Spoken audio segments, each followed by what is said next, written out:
my great pleasure to introduce Professor James R. Stoner, Jr. from the Louisiana, I was about to say ULL Lafayette, too bad, but from this other institution we know of. What's it called again? Oh, that's right, LSU, Louisiana State University.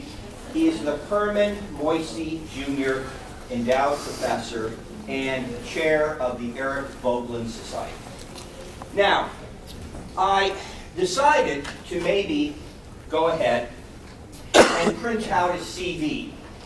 This is the one, it's called the short version from September 13th, 2013.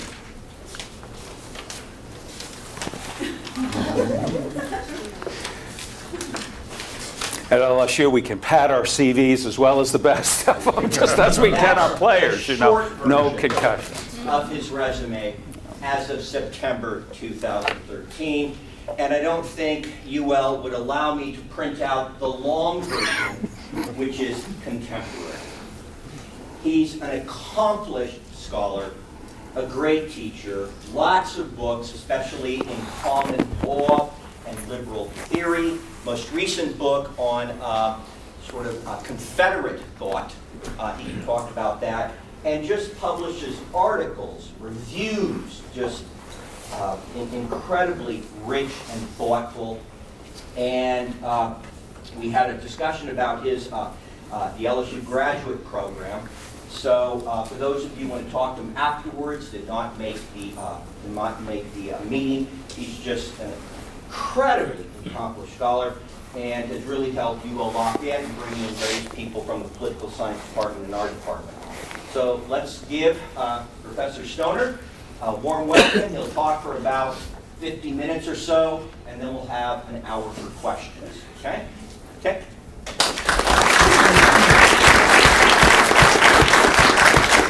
Well, thank you, Professor Frost, for that very kind welcome. Am I mic'd okay, or I'm just mic'd for that? And you can hear me in the back if you can't put a hand up and or something. It's a great privilege to be here at what they now call in New Orleans, Ooh La La. Have you heard that one? Yeah. Oh, is that okay? I've been trying to ask. It's okay. It's okay, right? I thought it was okay. You don't think it's okay? Okay. So mixed opinions. But in any event, I've known this university by several different names during my time in Louisiana. But it's really great to be out here. One of the best grad students we ever had in our department came from ULL, and that's certainly knowing that, and the faculty. I mean, you don't know how lucky you are with the faculty you have. There aren't many regional universities in the country that have professors of this quality. And if I were as powerful as Dean Kellman is here at LSU, I would steal them, but I'm not, so don't worry. They'll be here to teach you, but you're really fortunate to have them.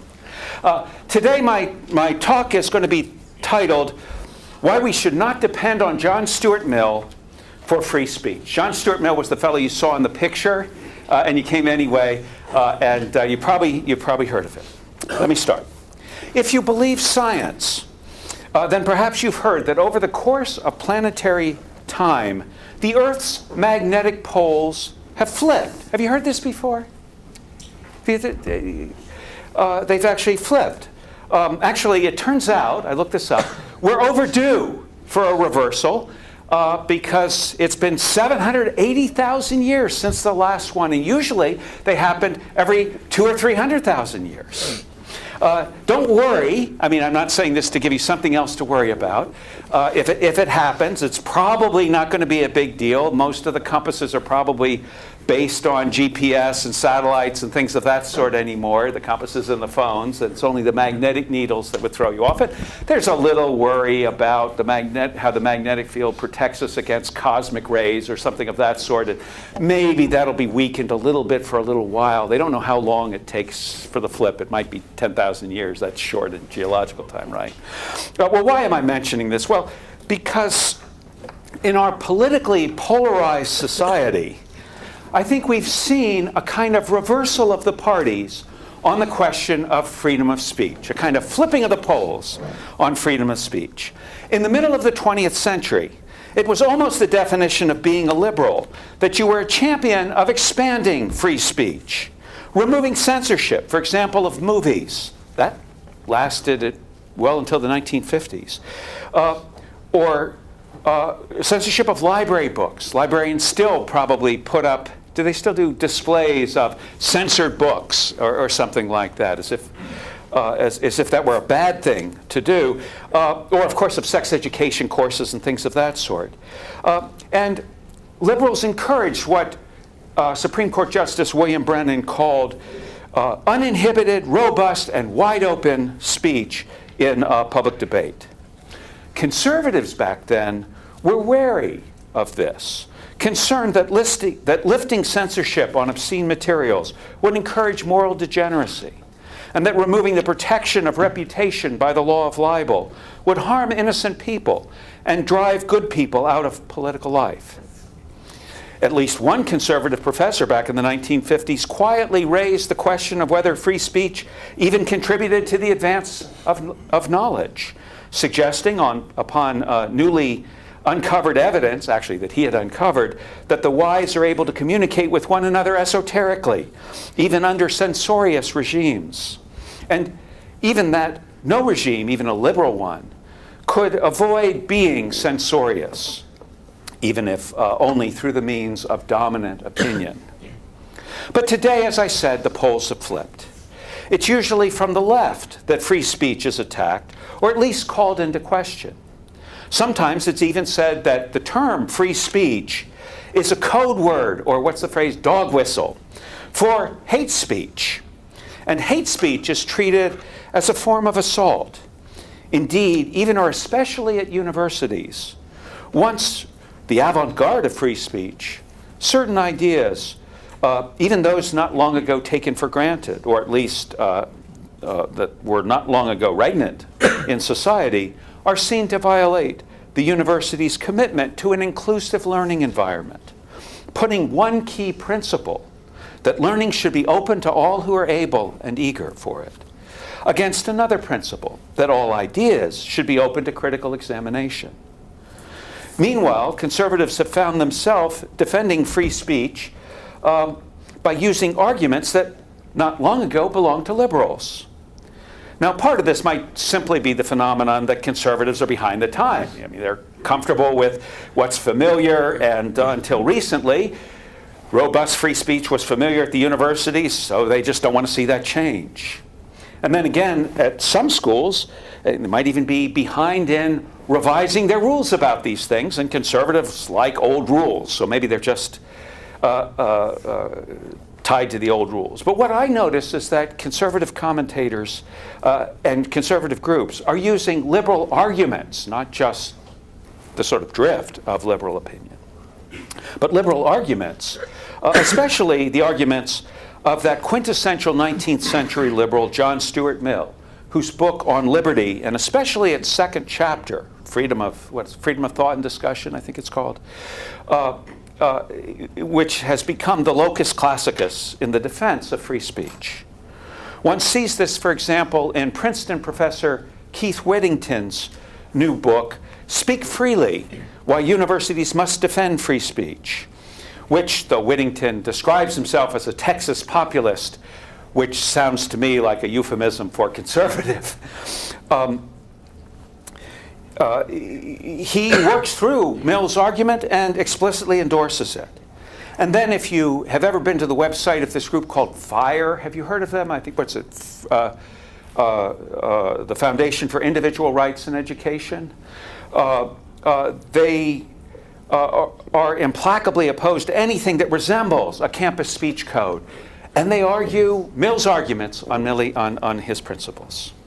On the Supreme Court of the United States even, it's often been the purportedly conservative justices, or at least most of them, who've endorsed the constitutional law of free speech that came out of the 60s, allowing suppression of speech only when there's imminent danger of serious harm.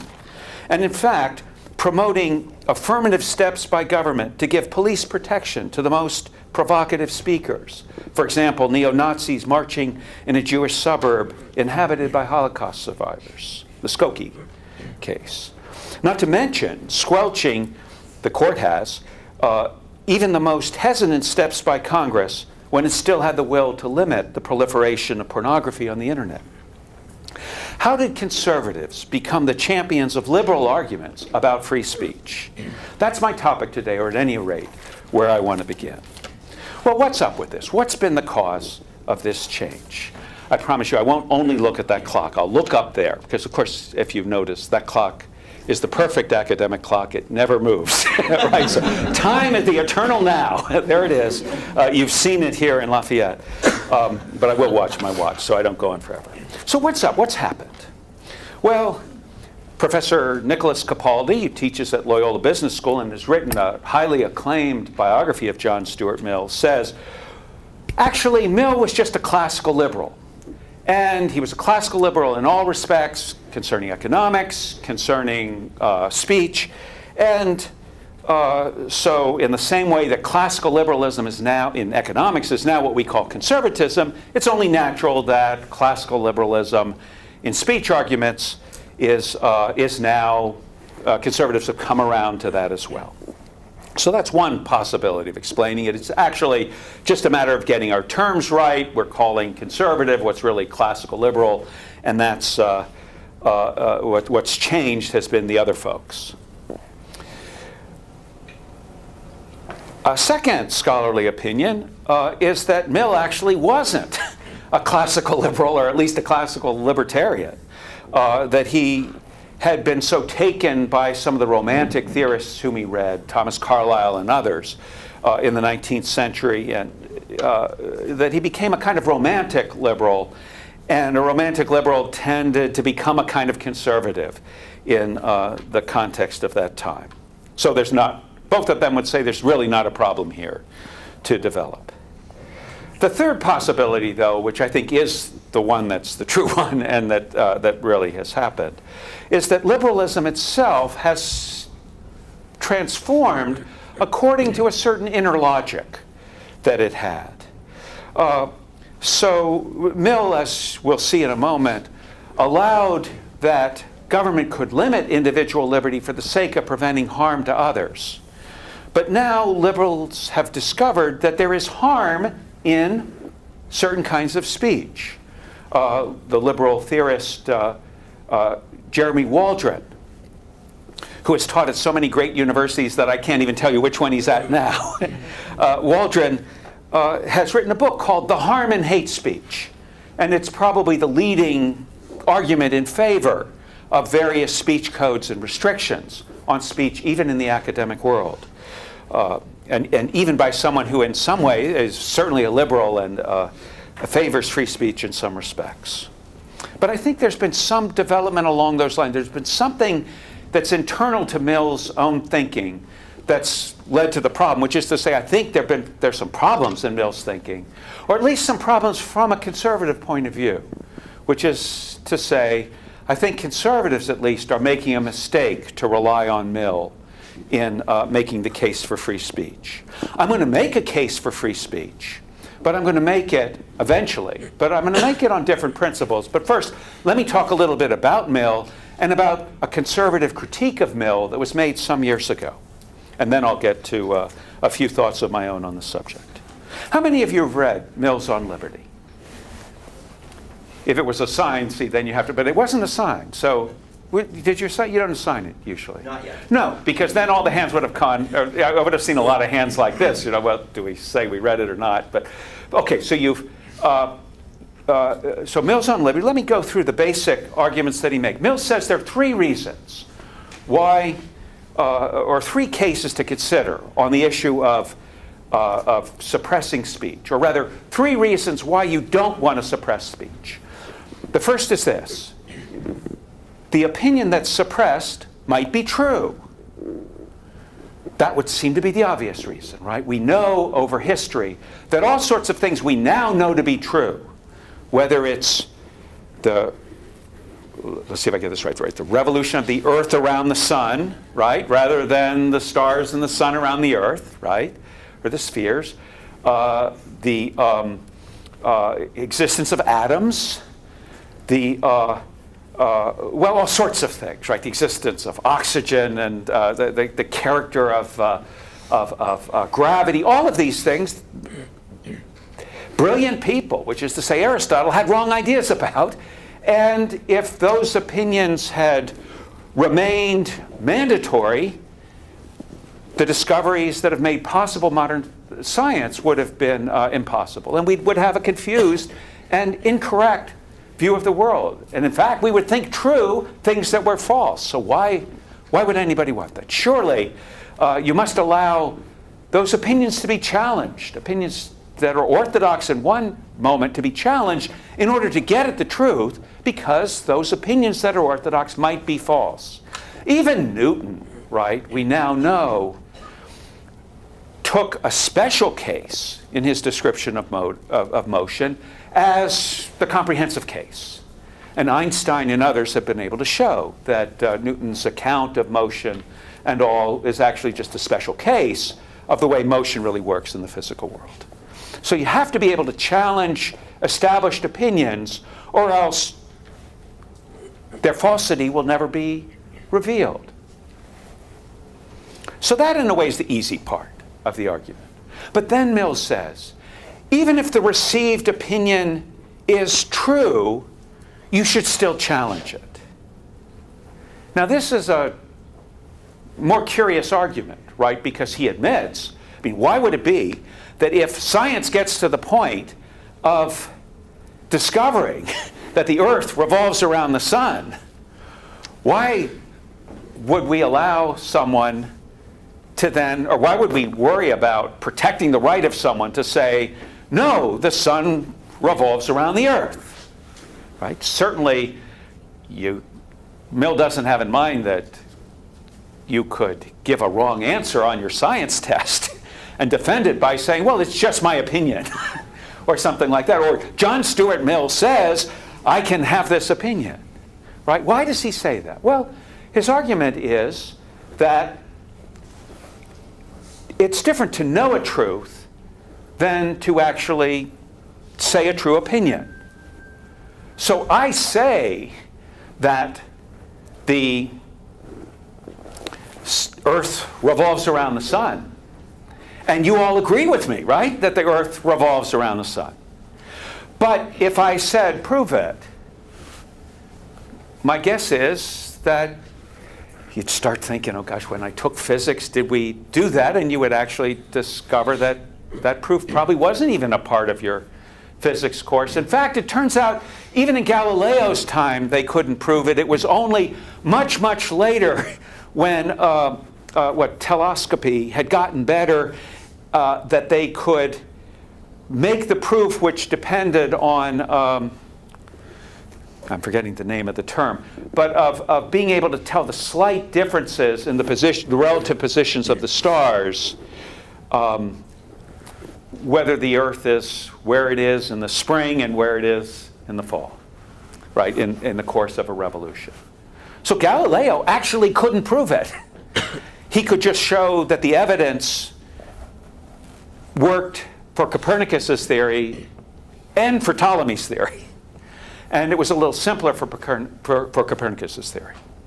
He was convinced by it, but he couldn't prove it yet. The proof came, I think it was by the early 19th century. The equipment was good enough to do the proof.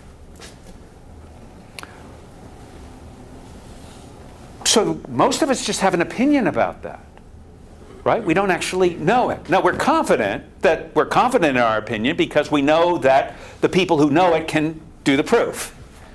And even in my somewhat hesitant way, I parallax. That's the term, right? Parallax. You knew that because you study the history of science. So Professor Kelman could do that proof. Am I right, by the way, that the proof wasn't until the early 19th century or late 18th? Yeah. I can describe that. That might give you some confidence of it. You know you can go to Dr. Kelman and get the proof, or he can refer you to who can give you the proof. And you could find it somewhere if you wanted. Some of you are probably checking it even now. On Wikipedia, my 16-year-old son assures me that the science pages on Wikipedia are trustworthy. The stuff I read is not trustworthy, but maybe the science pages are good. So good. Okay. But what's an example? What would be another example of something like that? Well, let's take, to my mind, what's one of the hardest examples. Aristotle on slavery. Book 1 of Aristotle's Politics includes a defense of slavery.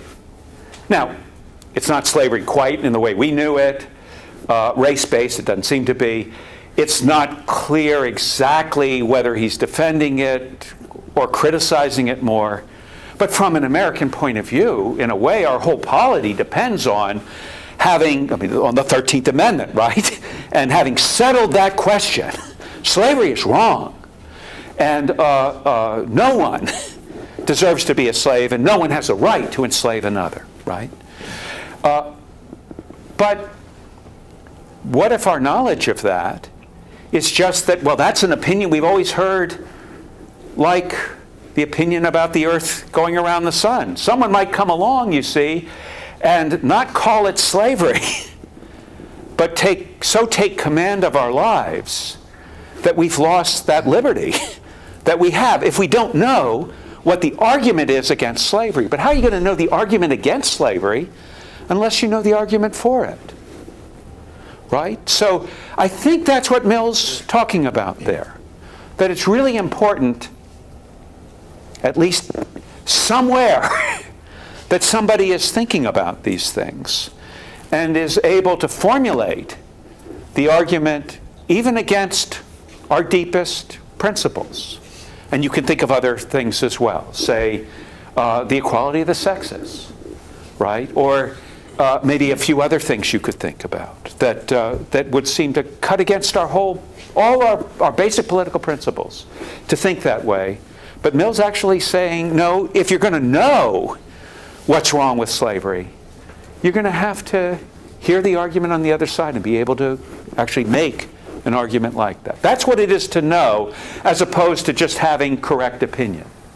That distinction, of course, goes all the way back to the beginnings of Greek philosophy, the distinction between correct opinion and knowledge. But there are all sorts of things, when you think about it, that you actually know.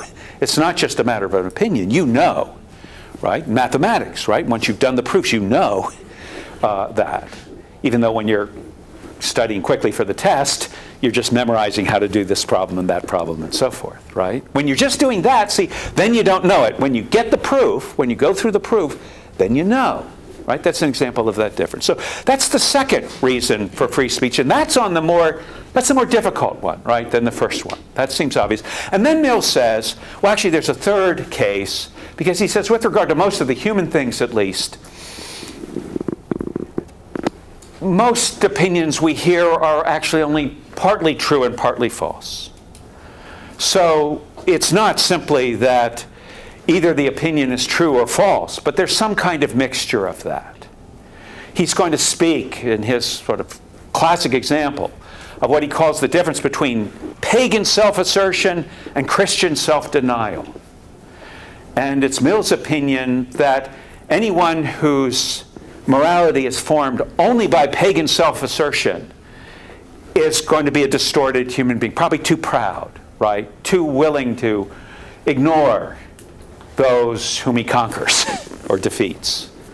But anyone whose opinions are only formed by Christian self-denial is not going to do all that he or she can in life. And although they might hold back from doing wrong, they might hold back from doing good. So Mill says. Again, Mill might be wrong on this, right? Mill would say he might be wrong about that, right? But that puts you back into the loop of why you need freedom of speech. So those are his three arguments in Chapter 2. But actually, I think, the key argument for freedom of speech in Mill is in Chapter 3, which is about individuality. There he says he's been talking about freedom of speech, but now he's going to talk about freedom of action. And that, he thinks, is as important as freedom of speech. Nay, maybe even more important. In fact, I think most of what he says about freedom of speech is really leading to this notion that people need to design their own lives and live according to, if not exactly their inner genius or some mysterious force within them, at least according to whatever they find to be good and think to be good. That there can be no judgment that people on the outside can make of another, at least of what another does with his own life. And here's where Mill makes, in this chapter and then in the following chapters where he applies this to particular public policy issues, here's where he makes this critical distinction between actions that regard only yourself and actions that regard others. Right? Society can step in, whether it steps in by law or by censorious opinion. I guess that would be like a Twitter mob or something like that these days. Condemnation, right? Social condemnation. It can step in if what you do harms others. But Mill says they can't interfere if the only harm of what you do is to yourself. So it's not clear that Mill would allow what restriction of what we call controlled substances, right, or various, say, hallucinogenic drugs or things of that sort. Maybe he would disallow it for someone if it could be shown that his use of those drugs leads him to fail in his duties of providing for his families or duty of performing his job or whatever it would be. Then, right, then there are effects on others. But, you know, he's not willing to say that, look, becoming an opium, he can't just say to someone, look, becoming an opium addict is something nobody would ever want to do. You'll just end up dying in a gutter. Because you might be Edgar Allan Poe. And it might have been that that was the source in some way or another of your genius and a contribution to society as a whole. Mill grounds this whole theory, I should say, on what he calls this notion of utility as what is in the interests of man as a progressive being, he says. Now, he doesn't stop and define exactly what that is. But it seems to have to do with humanity taken as a whole in the long run. So, if Mill's theory means we get more Edgar Allan Poes who enrich the life of humanity, or, I don't know, name your other favorite brilliant addict. Whitney Houston. Who is that? Whitney Houston. Okay, what was the? I don't. That's what. Whitney Houston. Oh, Whitney Houston. Oh, yeah. Right. Okay. So there you've got this right. You've got this terrible death that seems, but okay. So maybe that raises some issue, right, about Mill's, but maybe not. Maybe the contribution, whatever it is, Mill's willing to consider it, right? He's not going to say, here's what he doesn't want. He doesn't want a society that's telling people how to live, even to the point of giving them instructions about what substances they use in their body or their diet or all of the other things that have to do with matters that concern only themselves, right? So that's the argument, roughly, of On Liberty.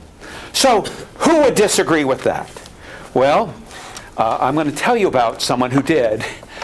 This was a political scientist named Wilmore Kendall. He published an article in, of all places, the American Political Science Review, and I think it was 1960, called The Open Society and Its Fallacies. He was teaching at Yale University at the time.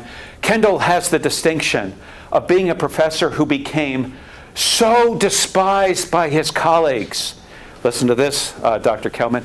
So despised by his colleagues that the university administration bought out his tenure to get him out of there. And he went down. Okay, calm down, Dr. Frost. This was Yale, they have. I teach in Louisiana too. I'm funded by the same people y'all are, so we know what's up there. So, sorry. But they bought out his tenure, and he went down and founded the politics department at the University of Dallas. But in any event, when he wrote this article, he made the case against John Stuart Mill. He borrowed the title as if he were making the case against Karl Popper, who wrote a book called The Open Society and Its Enemies. But here, he's going after Mill.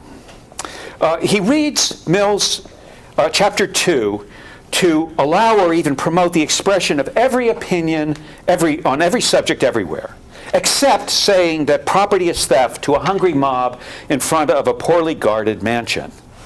Kendall says that no society can possibly live the way Mill advises, and he lists 6 objections to this. First, he says Mill actually doesn't mean no restriction, since he knew that there were laws against slander and the circulation of obscene materials to the young, and he doesn't object to those laws.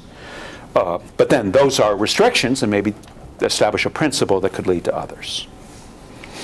Secondly, in promoting unlimited expression, says Kendall, Mill is really promoting a way of life, a society that can teach no orthodoxy whatsoever and therefore sacrifices its own freedom to order itself as anything other than a debating club, or a sort of complete mix of different ways. A society without anything in common, really, no common holidays or common festivals, no common identity, because it's simply allowing everybody to have whatever identity they choose.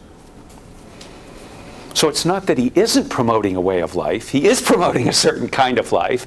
It's just a life of widespread eccentricity rather than of social conformity of a certain sort. Third, despite claiming freedom in the name of discovering truth, Mill made it an authoritative doctrine in society that there can be no public truth, since every truth claim is partial. So that's the argument, right, that there's a kind of contradiction in Mill, right? You can argue, I told you about certain truths, right, that could be challenged. Mill says challenge every truth, but what about the truth about free speech? Can you challenge that too? And if you do, right, then what if people start to say, wait a minute, the arguments for what we thought was false seem truer? And I guess Kendall doubts whether Mill would go along if that's the case. Fourth, Mill's free speech is demanded by considerations of utility and progress, as I said a moment ago, not taught as a right, either as a natural right or a sort of Kantian right, since rights imply a stable framework of justice and constitutional limits as well as immunities. Fifth, writes Kendall, what Mill has in mind is actually a revolutionary attack on traditional society and thus on existing religion and philosophy. And you probably figured that out from some of the examples that I gave you. And finally, Mill's whole argument is based on a false dilemma. Either never silence anyone or declare oneself infallible. But in practice, societies exercise a range of choice concerning what liberties they allow and what laws they insist on. Moreover, Kendall says, Mill holds a false notion of society as if it could be a debating club with no other goods in common, and a false anthropology, as if people can act indifferent about things when they really care about what's good, and therefore care how other people live. He argues that a society that admits Mill's principle, this is Kendall, will become intolerant in the end, since forced indifference breeds a view that all opinions are equal. But then, why are not all equally suppressible as well as equally admissible if opinions don't really matter? And Kendall predicts that differences of opinion in a Millian world will deepen, since Mill invites the expression of irresponsible opinion and in a way acts to prefer them. I don't know how well most predictions made in the APSR in the 1960s have held up, but this one, I think, was spot on. Now, Kendall concludes by arguing that even if society could be constituted as a debating club, Mill's is not the way actual discussion leads to truth, And he gives as evidence how exchange of ideas proceeds in scholarship in an academic discipline. And here he lists 8 steps of scholarship. And these will actually be very familiar to you, right? These are the kinds of things you come to learn as you've been a student for a number of years. First of all, that exchange of ideas is indeed progress towards truth, but ideas don't come randomly or just from anyone. Best from someone who knows or who's thought about something with some depth. Second, quote, the man or woman who wishes to exercise the right to be heard has a logically and temporally prior obligation to prepare for the exchange. Or translated, do the reading, you'll have more to say in class. Right? Third, that was sort of a joke. I mean, you can laugh about it. Can you laugh? Okay, don't joke about that. Third, there's a duty to, now I'm going to contradict myself, right? There's a duty to speak with courtesy, as if one might learn from others. Fourth, one should presume that there has been worthwhile work before you came on the scene, so that you begin by learning what's the received orthodoxy, and then you challenge it or build on it, but at least you know it.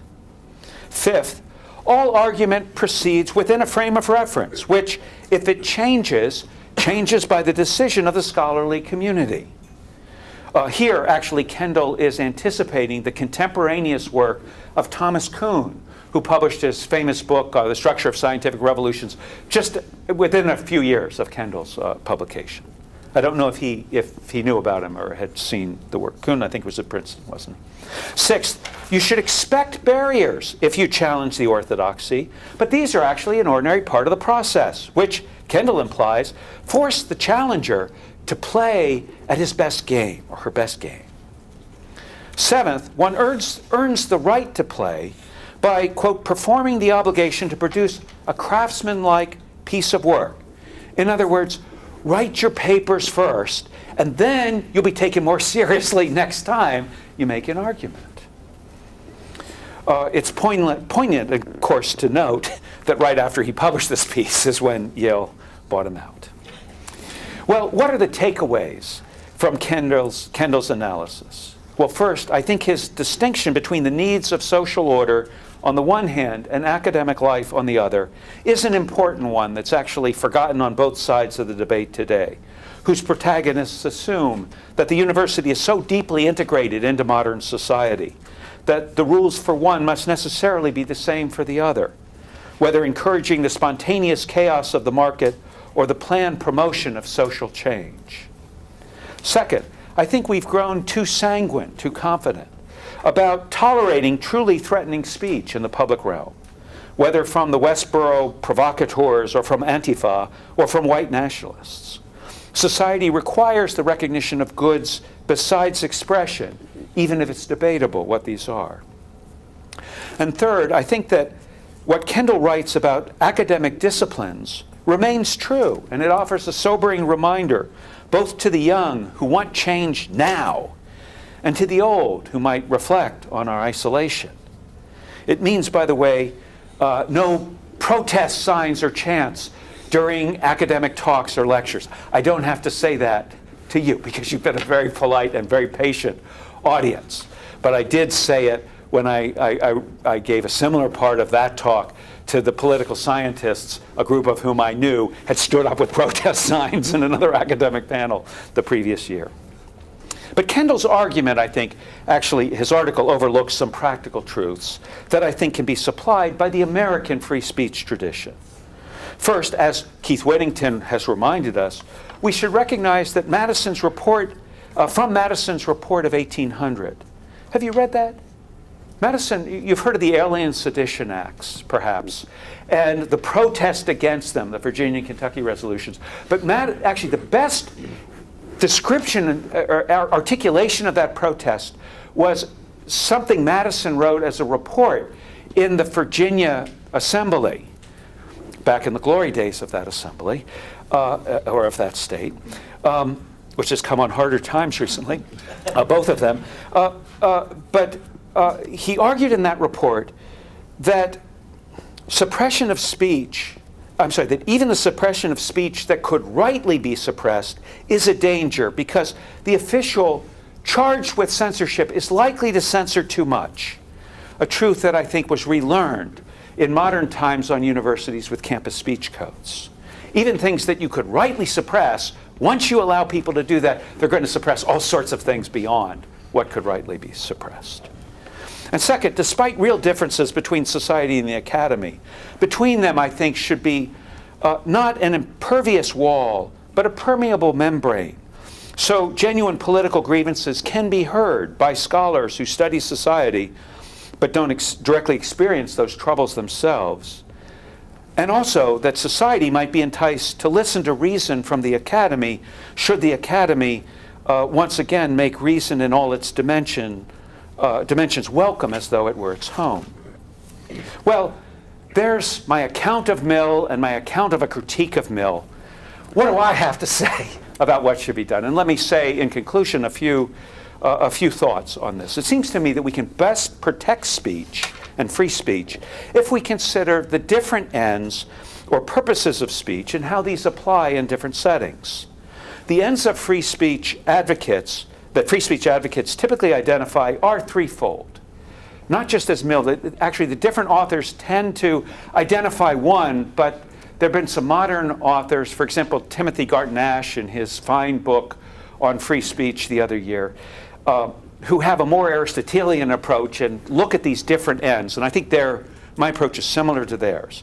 And these ends I like to link to three leading authors on them, two of whom I've mentioned. The first would be John Milton, the second, James Madison, and the third, John Stuart Mill himself. And those three ends would be, for the sake of truth, that would be Milton, for Republican government, that would be Madison, and for the sake of self-expression, and that would be Mill. Now, the defense of free speech in the name of the pursuit of truth was classically defended by Milton in a piece he published back in 1644, I think without a license, against requiring licensing of publication, called the Areopagitica. He writes that whoever kills a man kills a reasonable creature, God's image, but he who destroys a good book kills reason itself. Of course, no censor claims to suppress good books, only evil ones. But Milton argued that this was impossible. Here's what he wrote. Good and evil, we know, in the field of this world, grow up together almost inseparably. And the knowledge of good is so involved and interwoven with the knowledge of evil, and in so many cunning resemblances, hardly to be discerned. It was from out of the rind of an apple tasted that the knowledge of good and evil, as two twins cleaving together, leaped forth into the world. And perhaps this is the doom which Adam fell into, knowing good and evil, that is to say, of knowing good by evil. This was written 25 years before Paradise Lost. It's kind of an interesting reflection that this was an idea, this political idea, is in the deep background of one of the great poems in English literature. Moreover, he adds that censors are likely to be dull or bigoted. Subjecting true writers to these is not only unjust but dispiriting, undermining their incentive to work and publish. And it's unnecessary, he writes. Though the winds of doctrine were let loose to play upon the earth, so truth be in the field, we do injuriously by licensing and prohibiting to misdoubt her strength. Let her in falsehood grapple. Whoever knew truth put to the worse in a free and open encounter. The defense of speech in terms of Republican government comes from Madison in that report. I mentioned that already, so I won't say more about that. And the defense of self-expression, I think, is how to understand what Mill has to say, right, with his emphasis on individuality and the individual. Then the question is, how do you put these together? It seems to me that the end of each of these ends, pursuit of truth, Republican self-government, and self-expression, each of those implies a different limit. So if you're seeking the truth, then the limit is you have no right to lie. That is to deliberately present an untruth, knowing it untrue, as though it were a truth. The Republican rationale, for the sake of self-government or for the common good, commends constitutional government and its processes, which include rules of order in legislative assemblies, and which limit who speaks and on what subject. And those limits on speech are actually what make possible the deliberation of a deliberative assembly. Following Mill, the limitations on self-expression seem to me in some ways to be the most extensive, because Mill would allow that speech that harms others could be limited. Hence this limitation today of hate speech, which in European countries is quite extensive, in America quite a bit less. How should the polity and the university recognize these different purposes and limits? It seems to me that for the polity, it's best to allow wide latitude to speech, at least concerning all issues that come before the voters. Because citizens have a right to vote, they can rightly demand respect for their equal rights as citizens from one another, and their degrees and kinds of insult that certainly ought to be discouraged. But democracy itself is a kind of check on disrespect, because it's very hard, as perhaps certain politicians are discovering or will soon discover, it's very hard to win back the votes of people you've insulted. The danger comes, though, when majorities disfranchise those that they outnumber, or when differences of opinion on questions of policy are interpreted as insults against one's citizenship. It seems to me that a self-governing people might limit the issues that are open to electoral choice. That's what constitutional limitations do. But since even the Constitution can be amended, extensive free speech in the polity needs to be allowed. Free speech in the universities, or academic freedom, it seems to me, is both less and more than speech in the polity at large. In the first place, while the ability to lie is not generally suppressed in society and cannot be without causing more harm than good, right? If you punish lies, what happens? You accuse someone of lying, and he says, right, I say, you lied, you say, no, I didn't, and now you've lied twice, right? So it's sort of difficult to get it. You can get at lies in certain circumstances, perjury, fraud, and the like, but not every lie that's told, or we wouldn't want to live in a society actually where that happened. But in the university depends on academic integrity, since its principal end is the search for truth and its transmission. Plagiarism can and must be punished in the university, even though, so long as copyright isn't violated, it's generally immune from the law. And copyright law, by the way, contains an exception for fair educational use, acknowledging that the protection of due profit should not impede the progress of learning. Universities can and must make all sorts of judgments about the truth and the values of theories and interpretations, finding some so well established that they're beyond debate, oxygen rather than phlogiston as the cause of fire, for example, while acknowledging the perennial character of debates about, for example, the human good. One would do wrong to promote debates about matters that are clearly known, except for the purpose of requiring that the proofs remain known, right, like about that revolution of the earth. But one would also do wrong to suppress debates about matters that are not, or perhaps cannot, be settled. Universities are devoted to the pursuit of truth, but also to its transmission. And I'll end here. The core activity is not only research, but education. Long experience has shown that teaching young people how to think for themselves requires allowing them ample space for self-expression. Not exactly as a right, but certainly not as a right to be oblivious to correction for folly, but as an element of pedagogy, so that you can learn how to choose wisely and how to tolerate one another's choices. Likewise, experience shows that scholarship, even at the level of the undergraduate, requires certain virtues. Universities ignore the need to cultivate good habits at their peril, or rather at your peril. Much of the controversy about student speech on campus today results, I think, from a failure on the part of universities to take seriously the need for and complexity of the moral formation of students, for which political indoctrination is no substitute and is in fact a hindrance. Such formation is impossible, or at least incomplete, if it does not include your initiation into participation in the pursuit of truth and recognition of its value. Whatever choices universities make about free speech ought to be made, I think, while remembering that inquiry and learning are the highest and distinctive end of the university itself. The polity has both more and less to be concerned about, and thus needs both more and less freedom of speech. Thank you very much.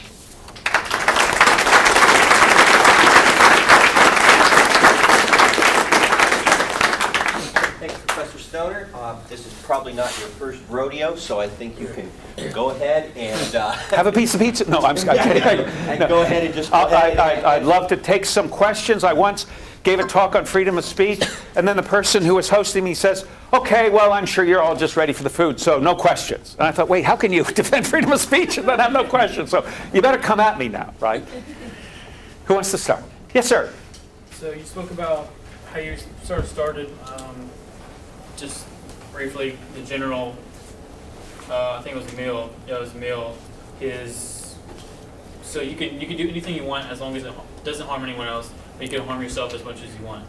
And so, like, my question is, so you harming yourself, especially now, because everyone knows what goes on, the influence of you harming yourself, is that harming others? That's very good. Good question, right. So I think behind, it's not, I don't think Mill would say you can harm yourself as much as you want. I think it's more that only you are the judge of what's your good and what's harm, right? So for the example of Poe, Edgar Allan Poe, right? If Poe found that his artistic genius was released by, it was opium, wasn't it, that he was addicted to, or at least partook of, then, I'm not saying this to encourage you, okay, but we don't want them all in the gutter, right?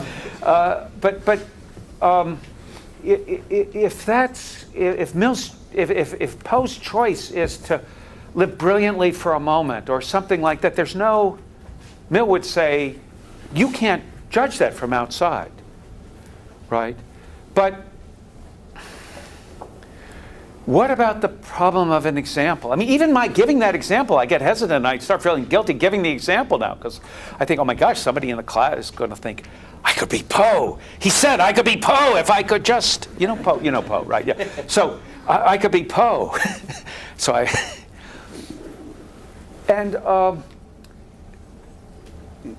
It does seem that there's a kind of, it seems as if Mill exaggerates our individuality, doesn't it? As if we aren't sort of naturally members of a community who can't help but influence each other.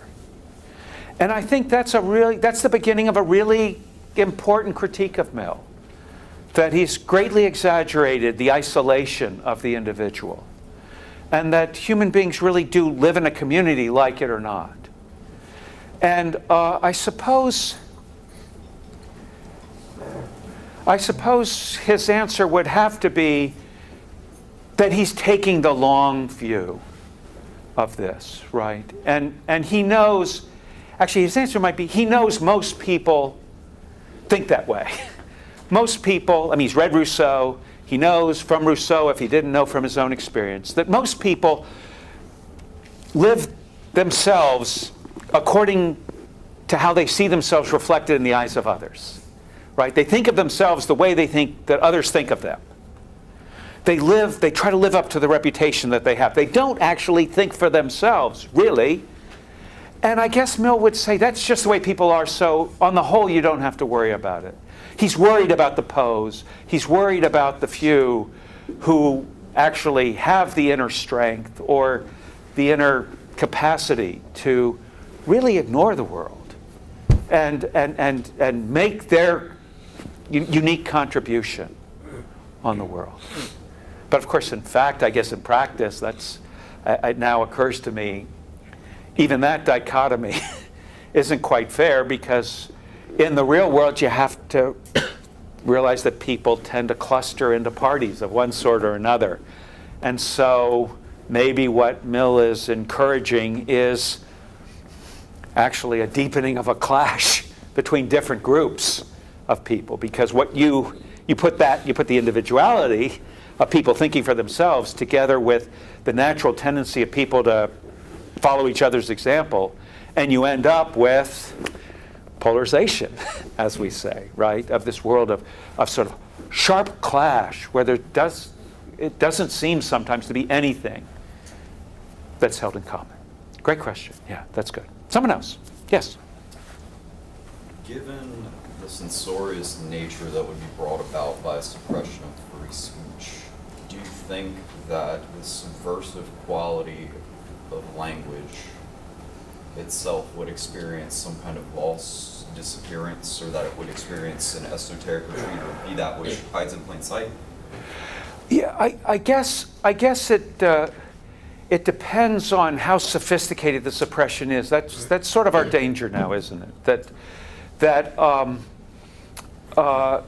the old tyrants were mild compared to the modern totalitarians who can watch everything that says, or actually have, I guess the latest is, right, algorithms that are watching what you say. I don't know, is Google, or Facebook, they're limiting people on the basis of algorithms yet or not? I think this is the cutting edge, right, at Facebook, is to try to figure out what are the algorithms that could suppress the hate speech and somehow or another. But I mean, presumably a clever poet can get around that in a way, right? But this does not seem to be a poetic society that we live in, does it? And certainly the more we think politically about these things, the more we think we can solve these things politically, the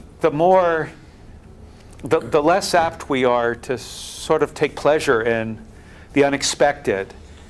So what would that I think what you're suggesting, right, is that poets, whether or not they're the unacknowledged legislators of mankind, at least leave us room for independent thinking by their ability to play with the meaning of words. So here's an example. Is it good or is it bad that language is ambiguous? Right? On the one hand, right, to a scientist, it's bad, right? That's why science, if you're in certain social sciences, are especially particular about this, right? They try to avoid they make up new words to avoid old words, because old words tend to have multiple meanings, right? They have different valences. Some words can even mean the opposite of something, right? So one of my favorite examples is the word sanction, right? When you sanction something, you might mean put a penalty on it, or you might mean allow it, right? That's sanctioned here. It's allowed. How can the word mean both? It's like complete opposites. But that actually is what gives us, actually, it forces you to think as well as listen, right? Because now you have to figure out, well, wait, what did that word mean? If it only had one meaning, you really don't have to think too much to figure it out. It's like trying to interpret poetry. When you first do it, it's painful, isn't it? And you think, why can't he just tell us? Or why can't she just tell us what she thinks? You know, why do you have to use images and then leave out words and so on and so forth? But in fact, you're having to think maybe the way the poet did, or maybe the poet's just trying to get you to think the way you do. You can actually, you can do this yourself. Think, even if you can't write poetry, right? You can still think. And so right, I think any attempt at speech coding and all of that way, well, I don't know, again, see, that's the ambiguity of it. It may not suppress the best speech, at least a sort of rough code. And actually, you might be able to persuade me of that. That there are certain things, I actually will say this sometimes, I think you can have a few clear rules about things you just can't say in public, and we can figure out a way to talk around it. I usually suggest the N word and the F word. I once said that, and someone said, "Don't tell me you've never used the F word." And I've said, well, I try. but actually my general response to that is, actually a lot of people would have to really expand their vocabulary if they had to drop that one, you know? But especially on TV, right? Or no, did they use it on TV or not? Not after my bedtime, right? Is that it? I don't know. But so there could be a few, you know, maybe a few clear rules would remind us that there can be harm in speech. And that's an important thing. There can be harm in speech. That, I think, is the problem with the complete say whatever position, the complete libertarian position. And but on the other hand, if you got too extensive about anything that's considered offensive, pretty soon almost nobody could say anything. Or rather, whoever was the censor would, whoever's the dominant force that was running the censorship would determine what could be said. Maybe not what could be thought. But here's the thing, right? It's not that you can stop people from thinking by stopping them from speaking. But you can limit the kinds of thoughts that at least the next generation is going to have if you suppress all sorts of speech. So it might take a while, but if people have never heard different opinions about a certain matter, those who once heard them, I mean, you can't get rid of the opinion from their mind, they've heard it, right? They have it, they might hold it. But you can limit the range of ideas, and therefore you can limit the imagination of those who come after. So, yes, two of you next to each other, so you can go for you. I think you were first, and then next. Yeah. Real quick, we can get rid of the F word, finals. Finals, okay. Who determines where the line is? Right. How do you not have that slippery slope where it keeps going down? Right. That's one. The other one is, you just made me think of it, if you do censor certain hate speech, to a degree that it is not heard, do you have a possibility of repeating history? Because people have not heard it for themselves to decide that it is hate speech. Right. Right.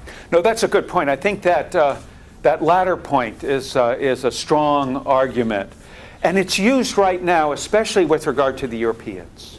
Right. So in Europe, it's illegal in most countries of Europe to deny that the Holocaust ever took place. In America, if you want to deny the Holocaust ever took place, nobody's going to arrest you for it. But guess which place, Europe or America, has more Holocaust deniers? It's Europe by far, right? I mean, even whole countries which are really struggling with their own legacy on that. And so that's the best evidence, I think, for what you say when you get to a really big issue like that, at least. I tend to think a couple little rules that we sort of joke about, actually that wouldn't be a problem. And because we'd know when you get around there. I mean, we can play with rules all the time, don't we? I mean, we probably don't want, I don't know, are there any rules that are made to be broken? Like the drinking age in Louisiana? Come on, right? I mean,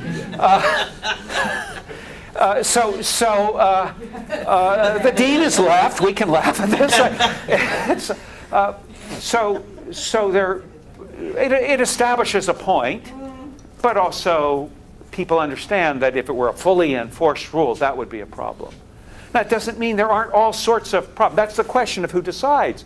And the answer to that is, well, that's what our various, I mean, we're a very mature Republican that way, right? We all know how to participate in debates about what policy should be established in a setting where we have some authority about that. We know how to choose representatives, or where we can choose representatives, where not. We have different ways of protesting bad decisions that are made if there isn't the best way, which is to vote them out and put somebody in who thinks the way you do, right? So I think that to some extent we can trust the political process if the rules are limited. So it seemed to me that the old system, I think the 19th century American system actually worked pretty well. There were limits on what could be said, in general. But on the other hand, all sorts of things were said.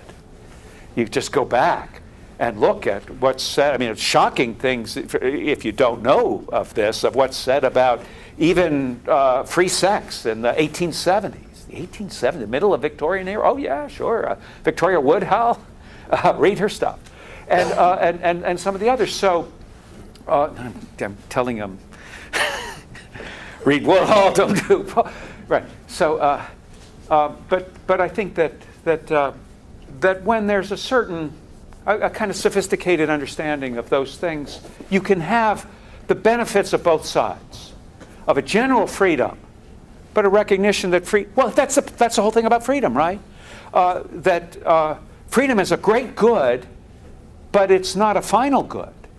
The good of freedom is that it enables you, or much of the good of freedom is that it enables you to do something good, to do what is authentically good, what you know is good, not what someone else forces you to do. So,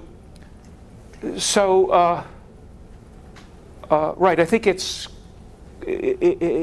freedom, the limits on freedom actually help make freedom itself more valued and better used. If they're not too many, then they just simply kill freedom, and that's bad. Yes? The level of understanding and maturity that you just mentioned, it seems to be almost required in regard to both self-expression and the line between self-harm versus self-harm, like harm to yourself and harm to others, to do as Neil describes and find out what is good and live that way. So my question is, can that responsibility, that maturity, that level of understanding be attained without the clash that you described a couple questions ago?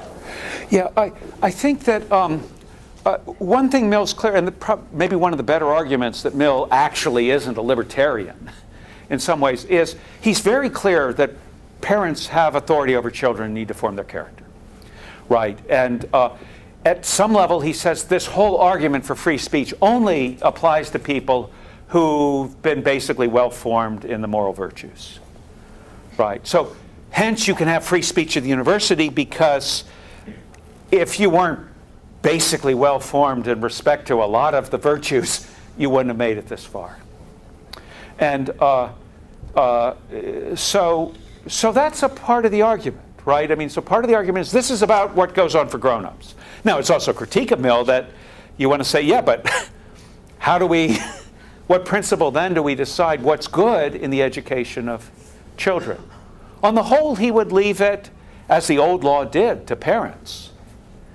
And nobody knew that better than John Stuart Mill, who had the most unique, you're not supposed to say most unique, but you almost have to, I can't think of any other words to say that here, the most unique education in a remarkable century, the 19th century, because his father taught him Greek when he was 3. He never remembered not knowing Greek.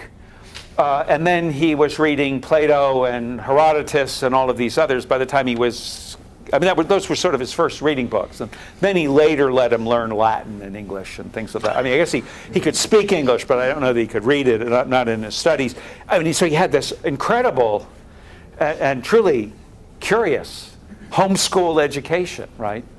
And yet, he, at some level, saw the limits of it later on, but certainly never regretted it. And I think felt that maybe in that more than in anything else, you really do need to let people know what's good. Choose the good themselves. I mean, it's a remarkable thing, right? Maybe the real choice of the good. And this gets back to that question of example that the young gentleman began with. That real choice of the good is especially the choice that your parents made about your own education and how they would bring you up, right? Because there, it was a choice for another, but only partly for another, right? Because of the attachment of the parent to the child, the natural attachment of the parent to the child. So it was in a way for themselves, or at least for their own legacy. And though we know of instances, maybe some of you could testify to instances, I hope not, but I mean, you never know, of parents who were too overbearing, or they too much wanted for their child what they wanted for themselves and thought it would be better for the child. And I could never take piano lessons and always wanted to, so you have to take piano lessons or whatever it was. Okay, so we know there are instances like that. But I think the argument, Mill's argument makes maybe even more sense with regard to this. But still, then, it leaves open the question that parents then would have to really investigate of what really is good. And if there are some authoritative, there's room, if there are people who know that, why, that's always the problem, right? Who finds them and who decides who's the authority, right? You choose your own authority, but in a way, then it's not an authority if you chose it, because you could leave it, right? So, again, I think a kind of middle position makes a certain sense on that. Society, and actually Mill's position on this was that society could require certain basic knowledge of anyone who's going to be a citizen, right? And could set certain standards of that. But Mill was an opponent of public schools, actually. I mean, he might accept school choice, like we have in Louisiana, say, at least at the higher education level, right? So, anyone else? Yes? Earlier on, you mentioned harm. Isn't there a distinction between internal and external harm that's like really important to this discussion, though? Because internal harm seems something that's completely inevitable. Like, if you're teaching a class and you teach students a new method to do something, they have to let their old way of doing that like die in order to like develop and actually grow. And so external harm seems to be disallowed by John Stuart Mill in speech, but would you say that internal harm is as well? Yeah, I'm not quite sure I follow what you say about internal harm, because the thing dying, presumably in this case, would be some wrong method that's being replaced by a better one. So it would be kind of odd to call that harm. I mean, it only looks like harm when you're benighted, once you know. Short-term harm, right? It might be painful. Emotional, yeah, let's say emotional. Okay, it's painful. Okay. Emotionally painful, yeah. Oh, okay, okay. Sorry about that. Okay, so that would be, yeah, so pain, and if it's all pleasure and pain, and Mill's the utilitarianism, and you, right, I guess I'm enough of an Aristotelian that I once wrote out on a little card and put it on my desk, I think when I was writing my dissertation, Aristotle's line, "Learning comes through pain." I do want to reassure you, I didn't reread it before this lecture. I hope it wasn't too. Not my intent exactly, but but there is that risk, right? I mean, I guess there's that risk in any teaching. Well, I mean, there's the risk in any teaching, isn't there? That actually the great risk is, I guess there may be two risks. Two great risks in teaching, right? One is that you'll be misunderstood, right? So that would be the problem if somebody misunderstood me to say, go try opium, right? But, which is not what I'm saying. I'm going to be sure this is on tape. Right? So,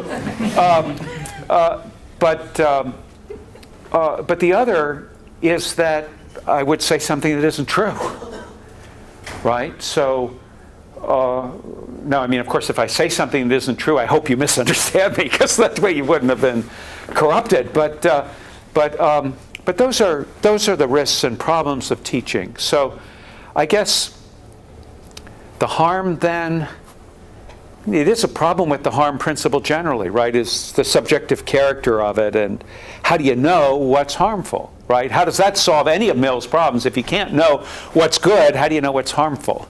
But if you can know what's good, then why not establish it more generally, right? Because after all, experimenting with your life, which Mill seems to want to propose, makes sense at least in trying out ideas at a certain point when you're ready for it, when you've done the reading, right, so to speak, when you're prepared. But trying out all different ways of living, you actually can't do that, right? Every choice you make in how you live probably has a permanent effect on your life, right? As I like to say, you can't try both sort of fidelity to your spouse and dalliance, right? It's like one or the other. And so actually, it's not a sort of free-form experiment in that way. And because that isn't so of life, we really do need some guidance for it. And I tend to think Kendall's probably right in saying Mill underestimates the guidance that society has to supply in its basic laws about how people ought to live. But, and that doesn't undercut the capacity to question those things in this real great benefit that we have of a university setting, where we're in the world but also outside of it. So I think one of the great, if you'll let me free associate on this sort of expand, one of the great harms of the modern university has been its almost uncontrolled desire to try to be relevant and to try to be in the world and to be engaged in the world. No, part of the real benefit of the university education is that you can step back for a while and think about what you're doing, think about what the world is doing, and then before you act upon it, think about it a little more and do some study and read about it a little more and learn a little more.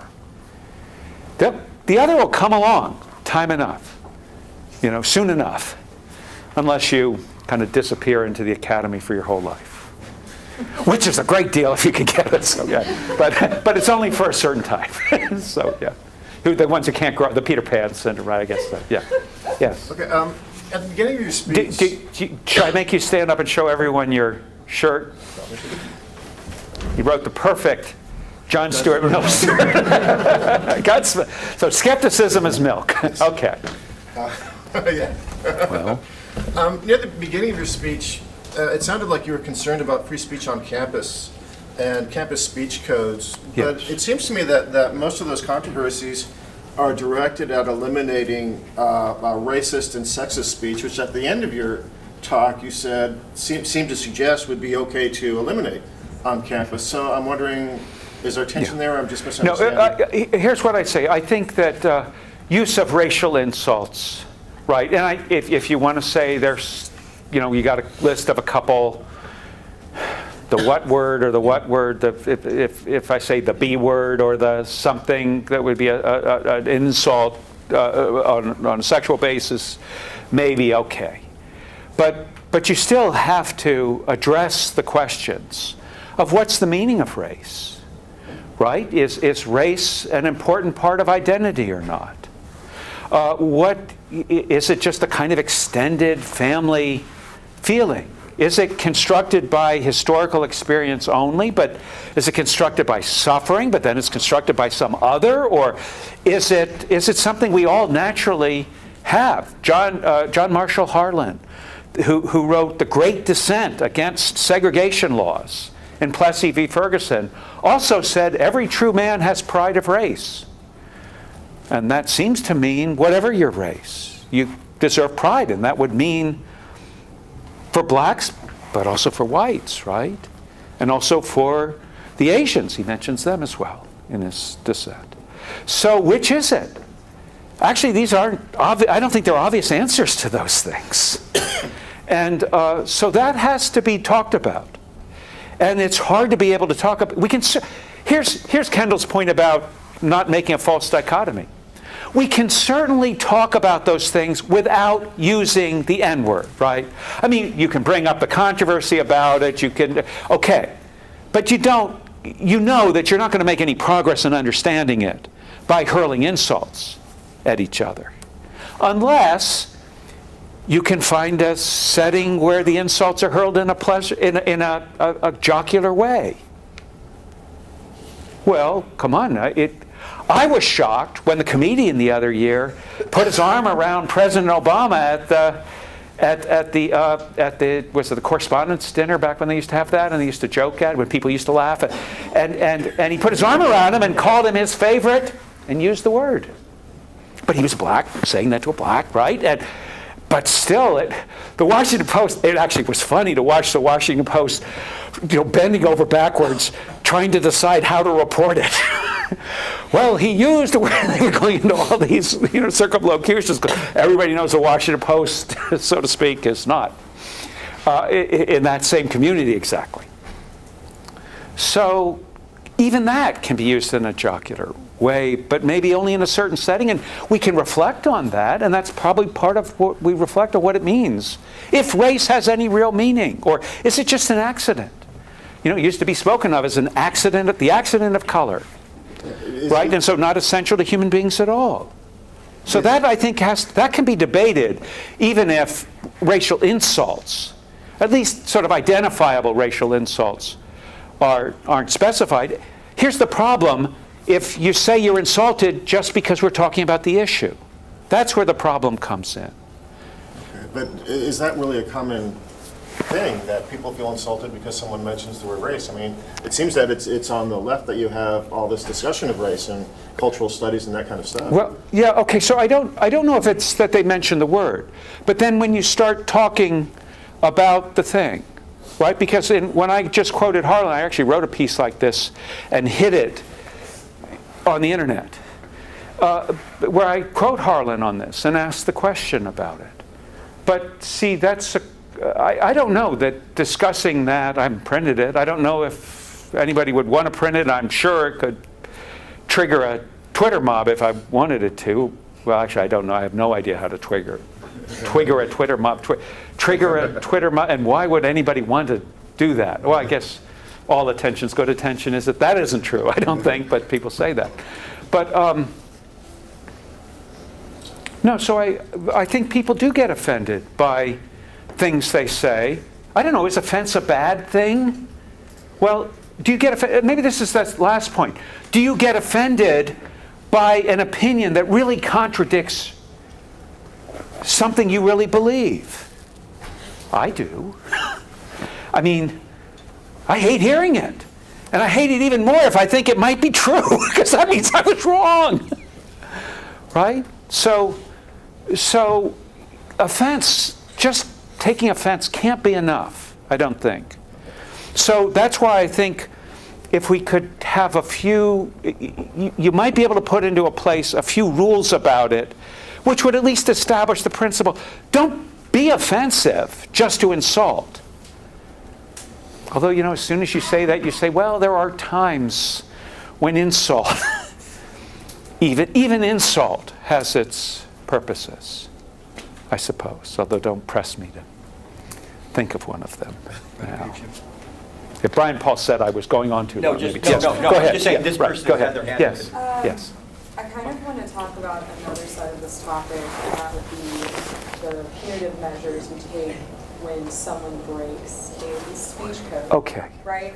So, if we're talking about the government, this is a body that has the power to strip us of all free will, lock us in a cage, and throw away the key. Well, strip of all freedom, I mean locomotive freedom. Not of free will, because you could still... But, yeah, of freedom, right? Yeah. And what happens when we give that power an inch into those Right. freedoms that we hold in our hands? Right. So I guess that's the question. It's the slippery slope question, right? I mean, if you have any restriction on speech, but look, we have some restrictions on speech now, right? And so, for example, fraudulent speech can be punished. Now, I mean, we leave a lot of latitude to that, right? So if a car dealer says, I'll make the best deal, or this is the best car in the market, you know, nobody can sue him if it turns out that the consumer guide, is that still around, consumer guides? If their tests show that it's not the best car in the market or something like that. So, but libel can still be punished, perjury can still be punished, so there are limits on speech. So the question, I think, is just being clear about what things can be limited and what can't, and then you sort of err on the side of freedom. Right? I think you need to have that kind of attitude too. You have the rules, and then you always err on the side of freedom rather than on the side of suppression. And that I think was the general sort of ethos on the whole in America in the 19th century, which was this very vibrant time of freedom of speech. But I'm sure you could show me examples of things that actually weren't tolerated, and it was really bad that they weren't tolerated at that time. Certainly not in all parts of the country. Now, that's true, right? Because abolitionist literature was suppressed in the South. And so, that's a whole issue there. But does that? I mean, I don't know if you're persuaded, but just at least that I think is how I would answer that. I don't buy the slippery slope argument because I don't see any evidence. I see some evidence for it. I'm sorry. I see some evidence for it. It's more about specifically, is it moral to punish someone in that way? What punitive measures are Okay, we look. talking when we're Right. putting limits on people's freedom of speech? right. Not including Right. libel. Okay, so let's say, I used to joke about the F word or the N word or whatever, I used to say punish it with a fine. You know, anytime you use it, you got to pay a few bucks or something like that. So just very simple, clear, you know, and of course it's sort of unequal because the wealthy could use it more, but they'd look sillier, don't you think? So, but if you, I mean, your speech, I like to say, your speech can really do damage that could be punished, right? So, for example, if you were to print in a review that a certain restaurant puts rats in their gumbo, if people believe that, you could destroy their livelihood and their business. And they could certainly sue you for a libel for that. And you would have to pay whatever destructive cost you had, or the law could say you had to equally publish a retraction or something of that sort, or pay certain damages and publish a retraction of that sort. But, you know, you make the punishment fit the crime in that way. And that I don't see as a slippery slope problem. I mean, there could be instances where it's abused, of course, where bad judgment is used. But I think that there are instances where we would agree speech that can be really harmful has to be punished. Now, maybe that's the easy category. It's not all the things we're talking. It's not the expression of a political opinion, but that's the one I said ought to be pretty wide open, right? Although I do think there's some problem in the fact that it's so difficult for public figures to sue for libel, which has just led to this degenerate situation in which going into public life means, well, now, right, everything you have ever said or every picture that anyone ever took of you will now be used to destroy you tomorrow, maybe. I mean, that seems insane, doesn't it? We grew up on the internet, so all of our... Yeah, yeah, but I'm starting to hear this. And so what does that mean? Does that mean it's hopeless anyway, you'll forgive each other, or you've never done anything publicly wrong, or I hope we'll forgive each other. Okay. Yeah. Okay, so that maybe there'll be a more forgiving attitude coming, actually. That might be. So, Andrea, you had a comment on that? Yeah. Yeah, I just wanted to add that normally during the heyday of free speech that you're talking about, you have to remember that speech was normally limited to when your rights ended and another person's began. So a different example would be something like yelling fire in a crowded theater when there is no fire, or Right. starting a riot. So some more simpler examples than Right. maybe libel and Right. things like that. Well, and those are the simple ones that even today aren't at issue. Right, yeah. Good. Thank you. Yes? So my question is the crime, so to speak, in these cases where this unutterable word is spoken, is it the word? Is it the thought behind it? Is it the intention of the speaker? Yeah, good. Good. Because if it's the word, then for instance with the fine, is that an exclusive all around? You say Yeah, right. the F word. No, that's good. pay a That's fine. good. Yeah, right, right. I'm just At some wondering- level, right, anything like that, I think, well, okay, so anything that has any penalty attached to it, you've got to consider the intention or the intention of the speaker. And so presumably, it would be the word meant to do harm, right? The word when used to do harm.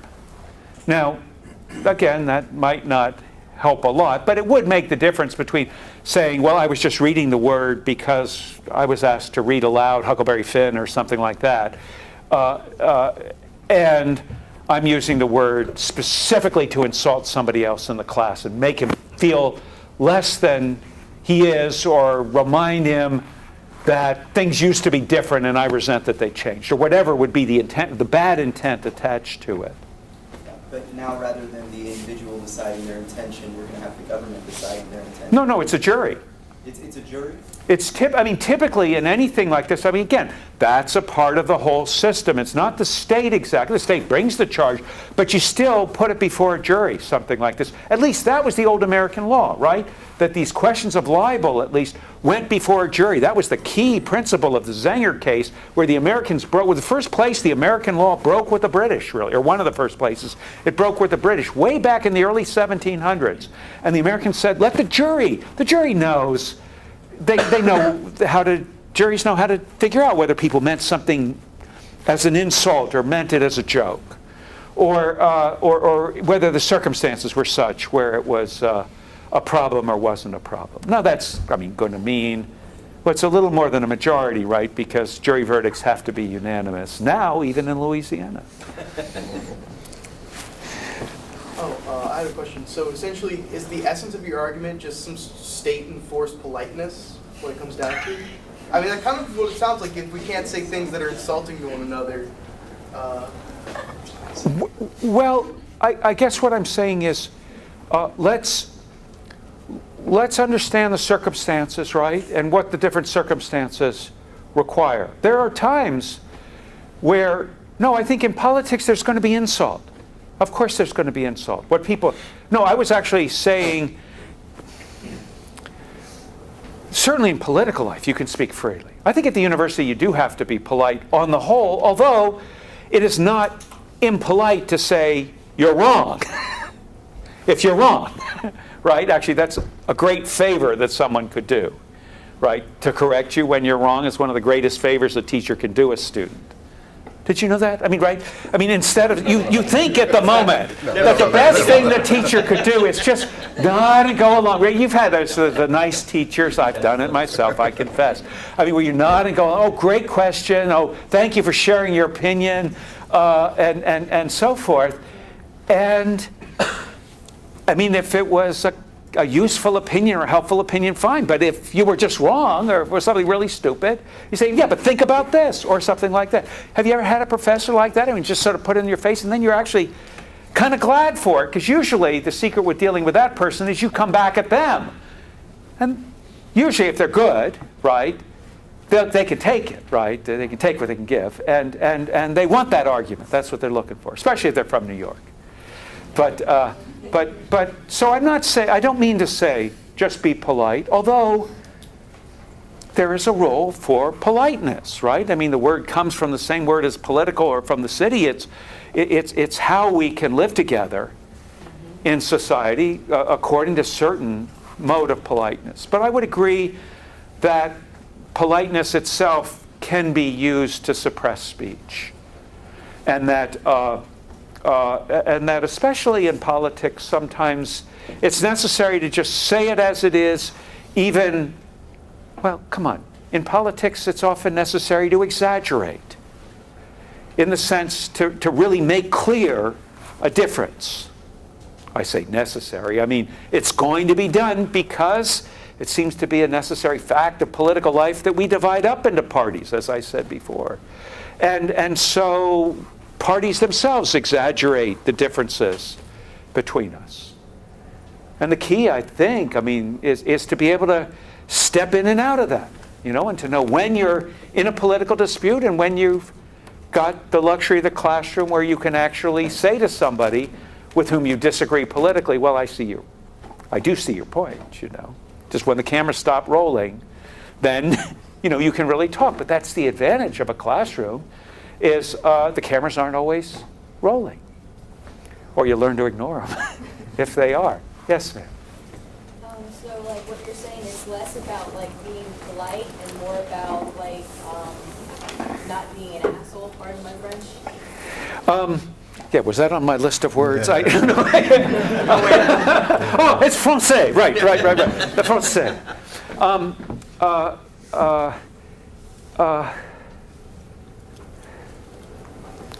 Yeah, I guess it seems to me that you can always, all these things can be matters of degree, right? Where you make a choice. But even those are political choices sometimes that are made politically. And I'm not going to say you want to bring the law in I don't think there's a legal solution to our political clashes right now.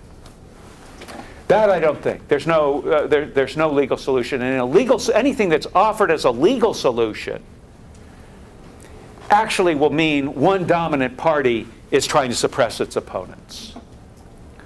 So that I would say. Does that help a little bit? But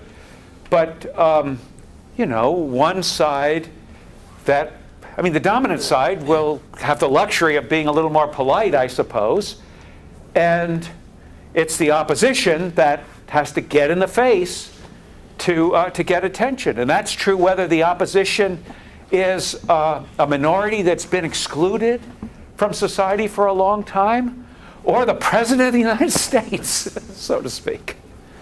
So when he's dealing with the press, right? So I can see where the choices are made, and I think it's a good thing that we have a system that leaves some latitude there, although allows us to reserve our judgment about whether someone's gone too far. And so either way, right, is being too polite in the sense of not really specifying an important difference and making clear an important difference, or just the other one that you said. You're not going to make me say it, right? Yes, sir. I was interested, I guess, in your opinion of free speech in the internet age. I've heard you talk about the Twitter, you know, getting the Twitter mob. Yeah. But I find that most of the people that are upset at Twitter mobs tend to be people that say something rightfully insightful, or not even insightful, just an idea that is out of the norm and pushes the norm, and they seem to be upset at it when I find that this is free speech going both ways. You said something rightfully insightful. Why are you upset at a Twitter mob? Right. No, if you're going to play the game, I tend to agree with you about that. If you're going to play the game on Twitter, you got to take it. But I do think it's sort of a problem if our debate is limited to, I mean, even the double of the 140, what is it, 280 now or something, plus a picture or something. But, and they cheat with the pictures, right? They take a picture of text and put it up. But I think that's going to be, I think you're just going to get a lower level of, I don't even think this is going to be controversial. You have a lower level of political discourse when people are hurling 280, where either they're insulting each other or they're trying to be clever, right, back and forth in some way or another. I mean, I have some friends who can do this with some success, but it just seems really odd to me. But I try not, I mean, I find Twitter useful for the links, but that's about the only thing I find it useful for. It's useful to get out links, to read something more extensive. You ever read the Lincoln Douglas debates? I mean, they're really spectacular. You know how those were? Those were originally given. They're transcripts of oral presentations. One of them would speak for an hour. The next one would speak for an hour and a half. And then the other one would have half an hour to reply. Wow. Well, I mean, but if you read them, you'll see there's some repetition, but there's actually a lot of thought.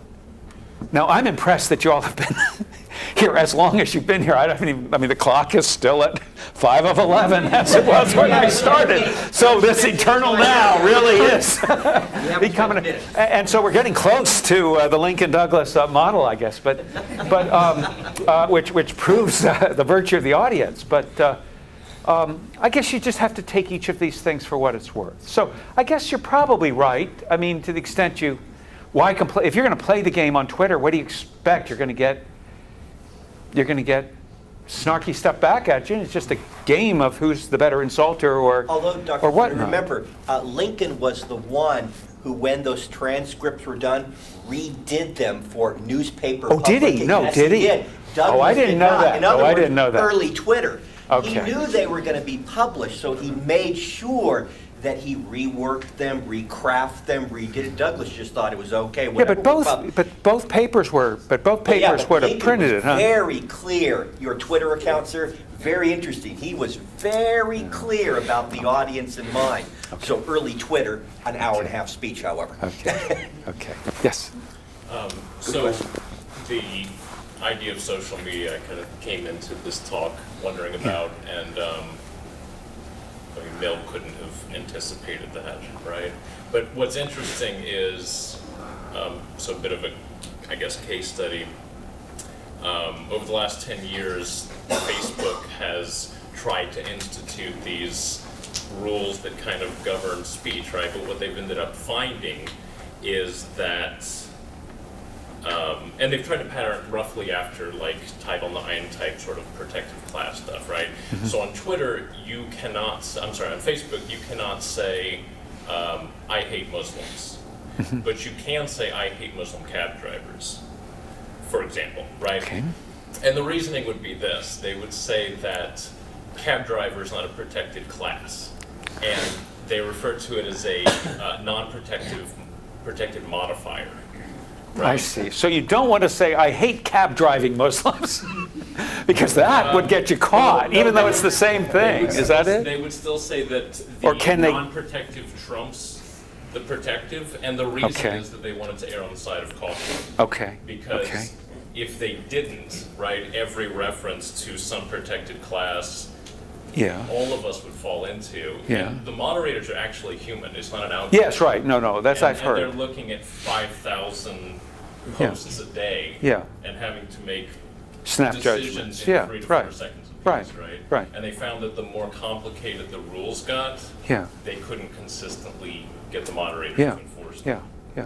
That all makes sense. Yeah, I mean, that makes sense. So I think that, I guess I don't have a problem with that in the sense that I do think these are private platforms. I mean, I would maintain that and just instead encourage competition among the different sources.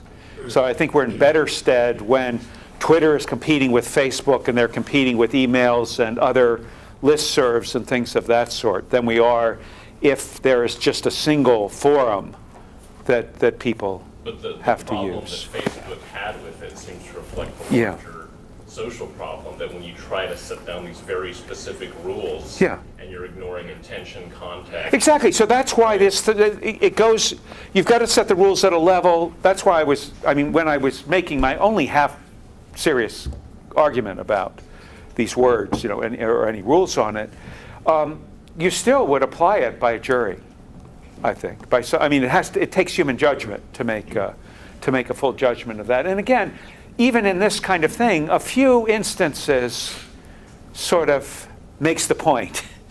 You don't have to press every case, as I say, err on the side of freedom. You've had your hand up a long time. So, doesn't the incredibly complex nature of all this discussion and the limits on speech, doesn't that suggest that we should just err on the side of complete freedom? And except for the limits we have already, like the calls to action, like saying bomb in a crowded theater or slander and libel. And then isn't there a difference between those two? There's a criminal penalty for the calls to action, but for slander and libel, somebody has to sue the other person. Yeah, okay. Cops won't come to your house for slander or libel. Right, right. So Well, there isn't used to be a difference criminal between those two? libel, but we don't have that anymore. Right, yeah. And so, okay, fair enough. And I guess I would, I think we made a mistake getting rid of all, or effectively getting rid of almost all obscenity restrictions. I think that was an error, and that there's room for a little dialing, because the harm caused by pornography and the like, I think, is just very clear now. And I know that's controversial, and it would have to be argued out, and so forth. But I don't think that would get at the core of what free speech protects. And again, I think a little restriction would actually go a long way of just reminding people that it matters, that harm can be done by speech or expression of certain sorts. But isn't the problem is that restriction is entirely subjective? It's not entirely subjective. If it were entirely subjective, that would be a problem. But we've already said, you yourself admitted it wasn't entirely subjective, because you're willing to say there are certain categories, and we can agree on what kind of speech fits which categories. I mean, this issue, right? You've seen they've sent the young woman who was sent to jail in Massachusetts yesterday or something, who had been convicted for texting her boyfriend about to say, oh, just go ahead and kill yourself then. And he did.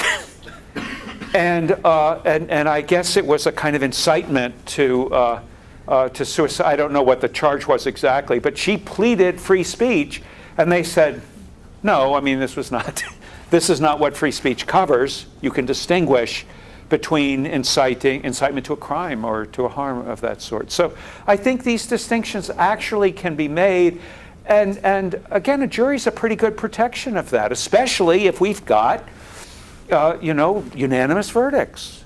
Because you've really got to come up with everything that everybody can agree is a problem before anybody's going to be convicted. That the jury protection ensures that, to a certain extent, that